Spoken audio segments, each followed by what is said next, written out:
All right, welcome everybody. It is Friday, as you probably know, live streaming. This is a reply to one of my favorite creators on YouTube, Lionel Nation.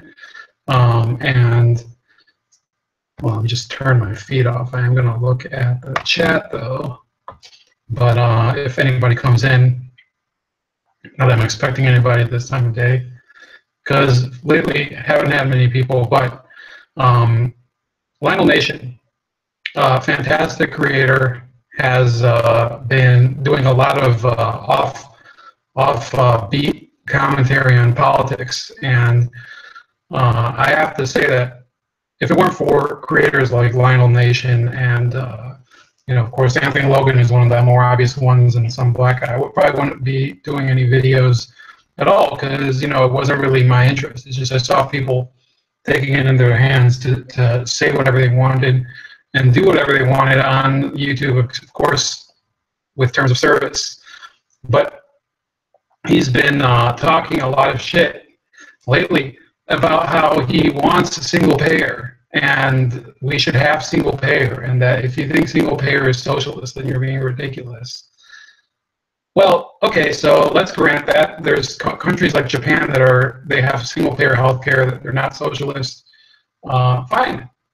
But then you have to accept certain realities as to how much single payer requires of you in order to maintain it for the entire population. Okay, you have the military. Obviously, is the great excuse that people use. Single payer advocates, they love to use the military as the reason why we need single payer. They say, oh, we can afford these foreign wars.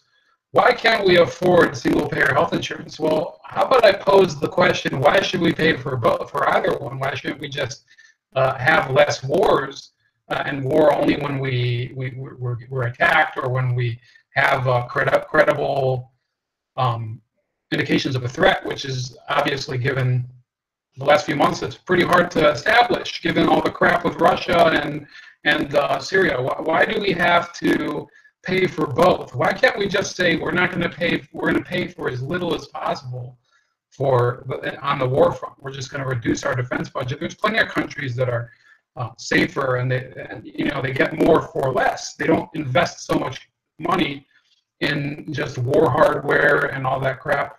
Fine. So, okay, I agree with Lionel Nation and a lot of these other creators on it. I think that we do need to reduce the size of our military and bring a lot of our troops back from overseas. And I'm not just talking about the war zones. I'm talking about countries where they are stationed. I think that, yeah, definitely. But what does that have to do with single-payer healthcare?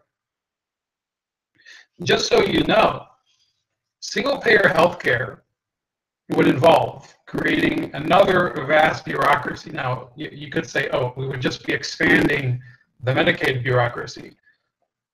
Well, but of necessity, you would be covering upwards of 300 million Americans. I don't know the figure. This isn't really a statistics class today. But you'd be insuring so many people. And so you have this vast expansion. And then you would have more of an overreach in the government into these hospitals, because people like to say, oh, this doesn't mean that the government is really taking over healthcare. Well, think about it. Well, if these hospitals or providers, these private practices, they want to get paid, then they have to, they already have to comply with the dictates of the government, but without getting paid by them. And the way that the government enforces it now is that they do inspections. Now, if the government were to pass more laws restricting or regulating more and more medicinal methods that it finds to be not to its liking, then you automatically get these people. They can just pressure people through paychecks.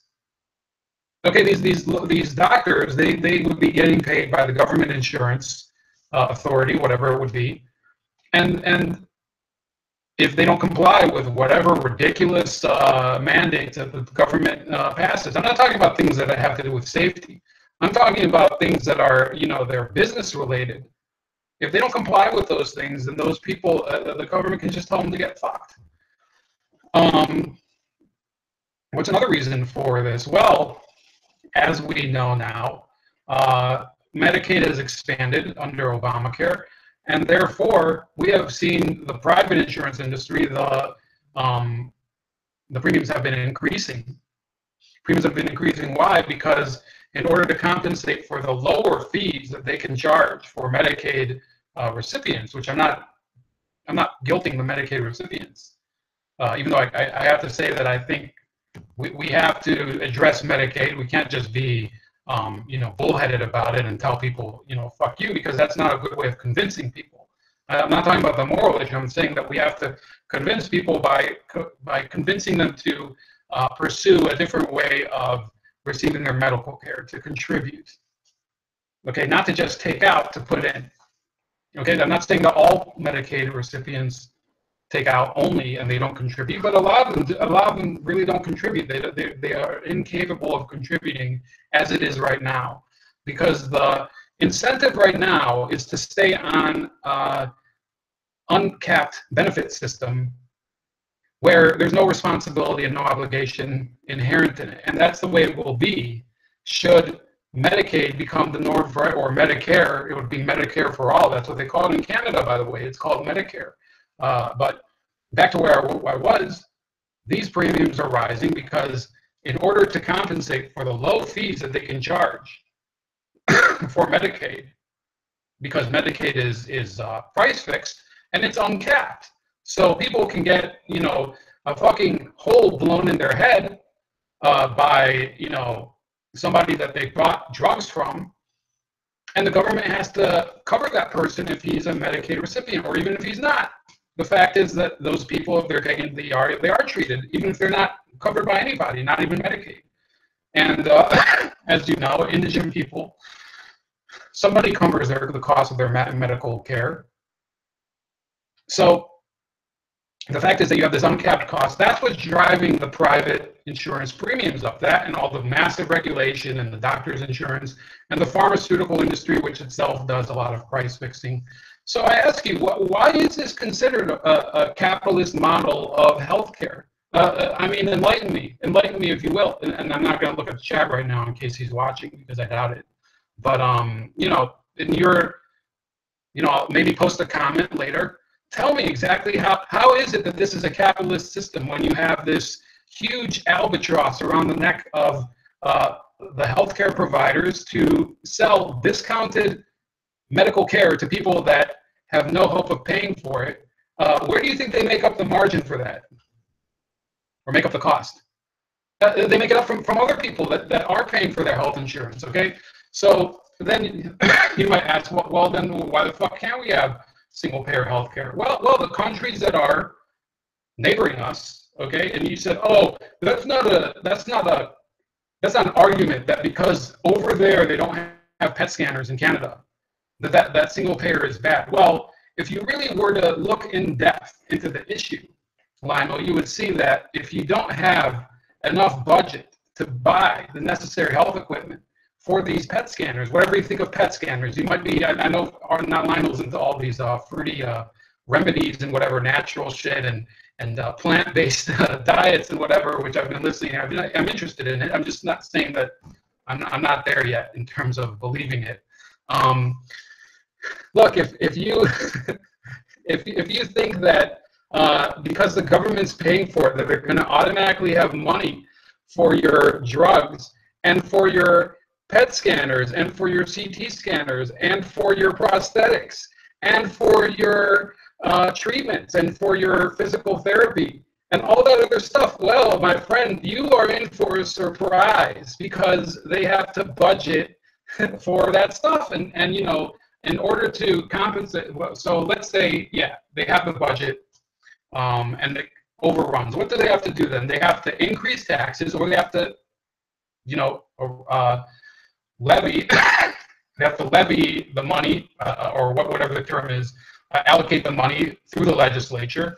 In Canada, they do that. There was a huge controversy in Canada, I believe it was in March, as to whether there would be a new tax increase in order to paid for the national health insurance. I don't remember what the name is in Canada. Well, yeah, in Canada is Medicare. I said that already today. In Britain, it's the NHS. The NHS, another disastrous clusterfuck of a system. And why is it a clusterfuck of a system? Because when you have immigration, as both of these countries do, and we're going to get to a case where there's out-migration. We'll see what the results are there. When you have in-migration from countries like, where there is no fucking healthcare, yes, that becomes quite a problem, my friends. It becomes quite a problem because those people, they automatically, first of all, who can, I mean, remember, Canada is a bilingual country. So let's say they immigrate to Quebec. And in Quebec, you have to speak fucking French in order to do anything. And you're from Somalia. Guess what? A system that's already inefficient because everything has to be translated into French.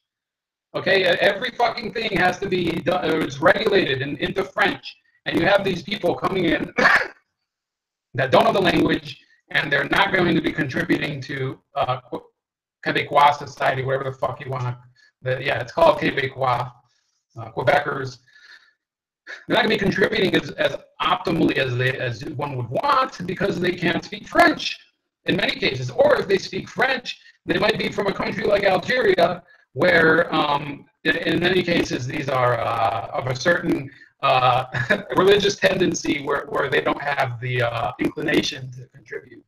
And I'm not even going to go there today. But yes, there's a lot of people from Algeria, for example, immigrate to Quebec because the French government, and from that, God Sad, another YouTuber, discusses it. Another great YouTuber, by the way.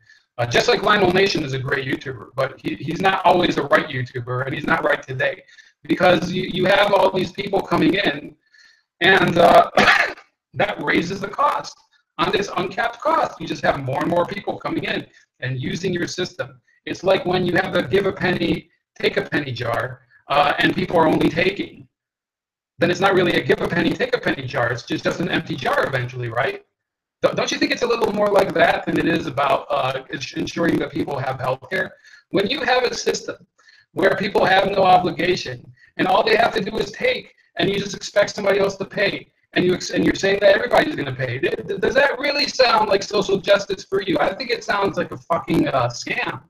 And I think that you should know better, Lionel. And I think what's really at play here is that you've been listening to a certain little red-jacketed wasp in your ear. And he's been giving you a lot of bullshit about how the world is supposed to be based on systems that have shown us how awful the world can be, notably communism. But we'll get to that in a second. The other neighbor that we're talking about, so I do have a couple sources here. Not that Lionel gives a fuck, because obviously he only listens to people that are Fruit Loops that, they went to Baldwin Wallace College. This is from El Universal, okay? And I'm not going to pretend that I know everything about what they're talking about because my Spanish is not exactly that of Miguel Cervantes. But it says, it gives a lot of data about the Mexican public health care system. And you might ask, I didn't know that Mexico has a public universal health care system, but they do. They do. They have it. The only reason you don't know is because why would it be that they'd be talking about the Mexican healthcare system when there's so many people leaving Mexico? And there's so many people. Why is it that they only talk about the Canadian healthcare system and not about the Mexican healthcare system? Well, there's let's see if we can get through some of this. I don't think he's talking about healthcare only here, though.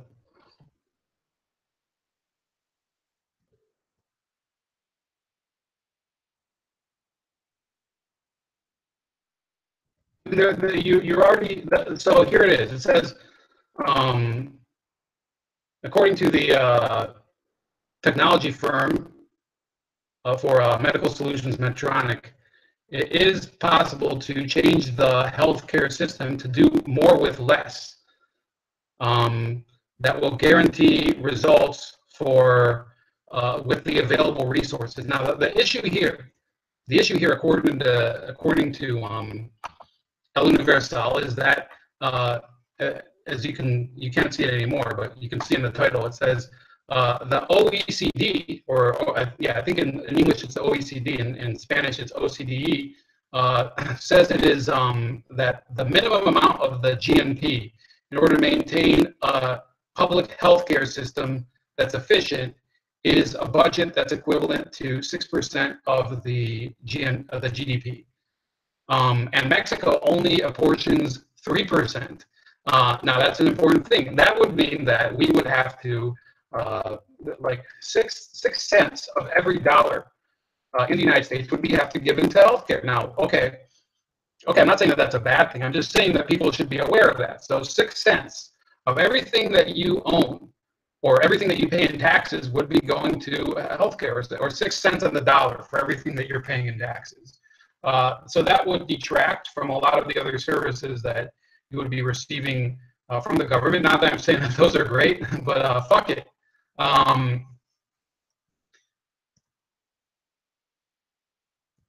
But then they're comparing themselves, you know, even though the life expectancy, and you know, I'm free translating right now from Spanish, so if I make a mistake, it's because I'm trying to concentrate. The life expectancy has increased from 70 to 75 years, and has lengthened in a little more than 2 years. To the time of to healthy lifetime without sicknesses and disabilities. We are 7 years behind Japan. We meaning Mexico in this case. Thinking about how the nation will go forward. And they're trying to figure out a way that they can make it go longer. Well, I'll tell you how Japan does it. For one thing, there is no immigration to Japan. It just doesn't exist. I think to some degree they let people come from Korea, which is, you know, even then they don't like it. So Mexico, I'll tell you one of the reasons probably why the life expectancy is growing there, at least for this population that you know, they're not involved in any of this. You know, cartel wars or something. Obviously, that's not the norm in Mexico. We hear a lot about that, but we don't think of Mexico as you know, there's a large middle class there. But remember, a lot of the people that have been, you know, the lower class in Mexico, they don't stay in Mexico. For some reason, they seem to leave to other countries. Among them, a country that's directly to the north of them called the United States of America. So it could be possibly that the more healthy people that are able to stay in Mexico, they're not leaving Mexico, they're staying in the United States. And the ones that are poorer because there's nothing to fucking do for them in Mexico, or there's more fertile grounds elsewhere, namely America. Yeah, I think that there's an issue where the less healthy people are not staying in Mexico. And therefore, you're having the life expectancy. One of the reasons it's going up is that people who are middle class are staying in Mexico, and the people that are lower class are leaving Mexico. Okay, I don't think that that's very, you know, specious, you know, prognostication. I think that it's a fair estimation that a lot of the poor people in Mexico are not staying in Mexico. And one would ask, if we want to continue, why is it that there's so many people passing through Mexico that are not Mexicans? And you know, they must be looking for, you know, greener shores or greener pastures. What would it be? It'd be like sandier shores or something. But they're looking for greener pastures up north. And you know, they're from like Honduras, which happens to be one country over from Mexico, past Guatemala. And Lionel was just dumping on Honduras today. Can I ask you, why is it the people of Honduras, they don't just park themselves in fucking Mexico and enjoy that new, you know, that new public health service that they have? Well, I'll have you know, Lionel Nation, that it happens to be that those people are not eligible for citizenship in Mexico, so it doesn't matter. So if you were to have Mexico grant their citizenship to any child or adult that came within its borders, as they apparently expect other countries to do to their citizens, I don't believe that this public health service would really last that long. I think that the Mexican people, especially the people at the top, the oligarchs like Vicente Fox, would very much object to that. And you know very well that it's all a fucking mirage. It's a fucking mirage. This whole thing where, you know, universal health care is to help people and whatever. Well, maybe for some people it is, but I believe that inevitably people with good intentions often they end up, you know, some people go pogo stick hopping, and sometimes the pogo stick ends up their ass, and that's what it is with healthcare. Public universal healthcare is a pogo stick up the ass. That's the way it is. That's the way you can go to these countries, these fucking, you know, these Nordic countries like Sweden and Norway and Denmark. And I don't believe that the boat people are headed that way. I don't believe, well, some of them are. Well, what's happening there, okay? The boat people from North Africa, they're going there, and they're raising a huge ruckus, and the Swedish people are basically rendered themselves completely castrated before this external threat. So they basically laid out a huge meal, including their healthcare and their education and all their other services for these people that'll come in and basically plunder the country, and nobody gives a fuck because of this holistic bullshit that people try to promote, that the government is supposed to be the way that we express how we care for one another and how we can cooperate with one another. When does that ever happen? Let me ask you. When has it ever been, Lionel Nation and all of your acolytes, including that ginger smear that you talked to, that communist turd, that your buddy? When has that ever happened? When has it ever really succeeded? Well, he'd probably point to all these countries, and you mentioned them today, like China. He said, Lionel Nation said, oh, China is now the top steel producer in the world. The top steel producer in the world. And he tried to make it a point that that's because of fucking communism. And if you can go and look at my live stream from yesterday, and I know, you know, it might sound like I'm trying to get some views and squeeze them out of Lionel Nation, because, you know, honestly, it could help me. But you can look at my live stream from yesterday with Sun Feiyang, who is a Chinese American, second generation living here. And he'll tell you that Mao, yes, he did try to get the steel industry to get jump-started in China during the Great Leap Forward. And it happened to be that he told people, and, you know, you're a lawyer, so take this from me. I'm a mechanical engineer, okay? So I know a little about metal. I don't even know a ton about it. I'm not a metallurgist, but he was telling people to take their iron pots and melt them down in their backyards. And I actually knew this from the Jung Chang book, Mao, The Unknown Story, but Sun Feiyang actually, you know, he went ahead and told the story.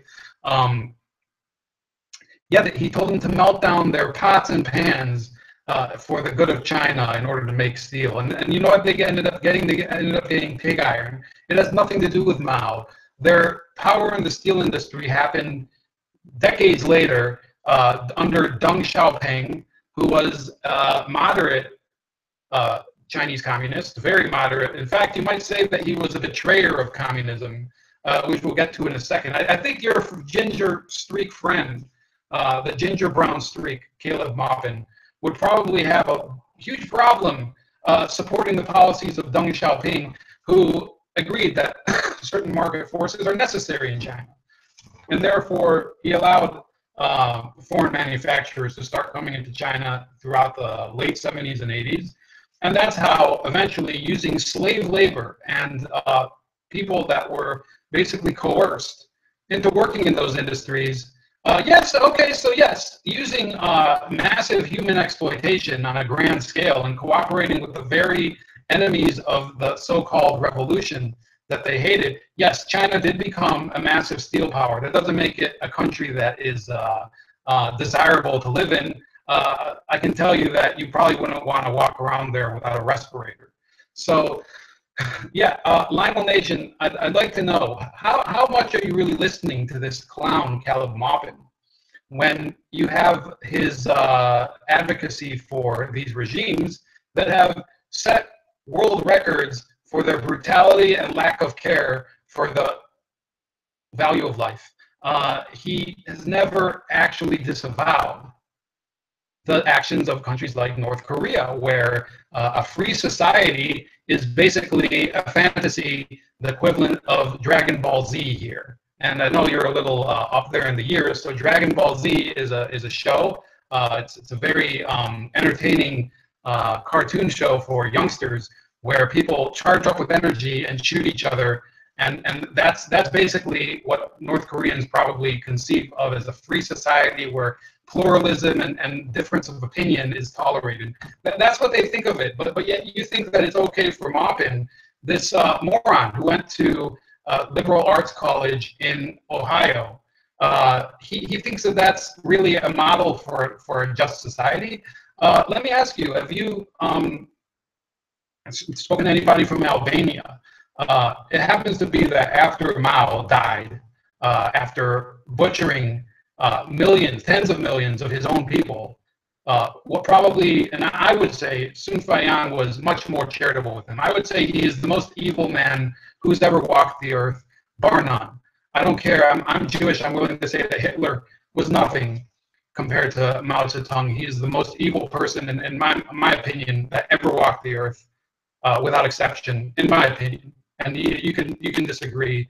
And pose an alternative person. Go ahead. I'm fine. If you like to talk about Zbigniew Brzezinski, I don't think that given the power that Mao had, I think that Brzezinski probably, if he would have given a chance, maybe he would have killed a ton more people than he did. But the fact of the matter is that Mao Zedong took a nation that it was a feudal nation. He did turn it into a totalitarian state and united it. But they got at the expense of what? When you think about how in 1961 he invaded the nation of Tibet and destroyed their native Buddhist shrines and all their other culture and basically enforced Chinese cultural imperialism on them. Yeah, but I guess they got universal health care, so I guess it's okay. And I guess they got the world's leading steel industry, so I guess that, fuck the other shit. Cool, yeah, he accomplished a lot, and I bet the people of Tibet appreciate that a ton. It's okay for Caleb Maupin, this curly-haired, he has that weird, I don't know what he has, a scotch pad that he soaked in blood on the end of his chin. I don't know why he thinks that it's okay for him to advocate for the rights of Venezuelans to say fuck you to the United States when Venezuela is a starving country that, people are basically swimming across rivers from there now. Thanks to Caleb Maupin policies, he thinks that that's being a progressive. But, fuck the Tibetans, they can eat shit, literally. He thinks that they can eat shit. He thinks that, I'd like to say, you know what? Let me explain something. I go on his stream all the time. You can see me. If you guys want to tune in, I'm fine with giving Lionel more views. I think he has some fantastic videos. Why is it that I always seem to super chat, which is, it is costing me money, and I do feel like a retard sometimes. But why do I always put in that I want to deport Caleb Maupin, who I call the ginger? Because I think that he should be granted the privilege of seeing and experiencing the greatness of a society as he's conceived it, which would be some society such as Venezuela or Nepal or communist China, or deport him to the mountains of Peru where the shining path continue to be, and he can see all he wants how this is a society that is based on the priorities of the collective as expressed through the will of a supreme leader. North Korea, fine. You want to experience this type of society that you love. I'm fine with you going there. But then, you've made your choice, and you've made it clear that you think it's superior. So I don't think that you need to come back. I think that you've already committed. You seem to think that we're so bad here, yet I don't see you really learning Korean. And maybe I'm wrong. Maybe you are learning Korean. I'd like to know, why is it that after the Vietnam War, there were no boat people going into North Vietnam. They were all leaving South Vietnam, going to places as far as the Philippines in order to escape communism. Why do you think that is? Why do you think it is that with countries like China and Vietnam and Cambodia and Laos, for totalitarian communist states, or as you would like to call dictatorships of the proletariat. Why is it that suddenly there were wars between Vietnam and Cambodia, and then there was a war between fucking China and Vietnam in the late 80s? Why is it? And maybe I'm speaking past Lionel Nation, because I'm speaking more towards Moppin, his little curly-haired, bloody chin sock puppet, but it's enough is enough, really. He can go fuck himself, really. I mean that sincerely from the bottom of my heart. He's a disgusting piece of shit, and I have zero respect for him as a person. And honestly, I hate his friends, and I hate anybody associated with him. The fact that you happen to have merits, despite your being associated with him, Lionel, I guess I can make an exception. But Caleb Maupin is a member of, or former member of, the Workers' World Party, which is a supporter of North Korea. So, an explicit supporter of North Korea. So, I recognize that under the Constitution, people like that, they have the right to go on TV and publicize whatever. You can support whatever country you want. There's countries that I support here, the British Empire, or the United Kingdom. Sorry, that was a little slip of the tongue there, but I support the rights of the British Empire for self-determination. So I'm sure he can make the case for North Korea, but then I wonder why it is that you have these North Koreans that they happen to have stunted growth, and apparently you're able to buy all sorts of shit like automobiles. You're so proud of the Chinese steel production, but you can buy. I don't believe that there are Chinese automobiles that you can buy here that are really designed in China. Some of them, I think, well, yeah, there is a Sangyong, but most of those are actually pieces of crap. The quality of production in China has been known for years to be shitty. The quality of the steel there is known to be almost fraudulent sometimes. It's well known that Chinese steel is upon inspection, often turns out to be significantly inferior to German or other Western grade steel. No, I don't think that you really know what you're getting into when you mention, oh, China is a mass steel manufacturer. Well, it's much easier to create a bar steel than it is to create a significant machine like the Samsung phone, or become the largest shipbuilder in the world like South Korea. I think that you're kind of it's almost like it's like I sunk your battleship right there. You don't have a comparable thing. Every fucking country where your socialist bullshit, Caleb Maupin, has taken root has turned into a hellhole where people will basically swim across rivers and oceans in order to get away from. And that should mean that there's plenty of space, and this is where I'll leave. There's plenty of space for you and any people that support you to go and fill the void of the people that leave there. And that's why you should leave us the fuck alone and shut the fuck up for all time. Before I leave, programming note, getting off my high horse here, on Sunday at 1 p.m. Eastern Time, there will be a interview with a professor from Barcelona about the Catalonia referendum. Could be 2 more interviews coming up that day.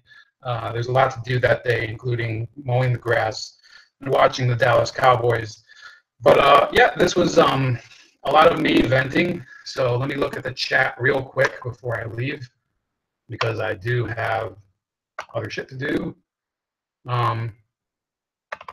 Looks like nobody chatted. I said, yeah, you're really quiet today, Dean. I don't have that many followers, but I don't, I don't talk about shit that I don't know about, or I try not to. If I don't know about something, I let it be known. So that's it. It's Ramon, Bold Like a Leopard. Thanks for watching. Lionel, you better check this out, because I do take time to rebut your bullshit, and it does take a little work, and I'm after work right now, so I appreciate your willingness to listen to other people, but sometimes you just listen to the wrong morons. You should listen to the right moron right here.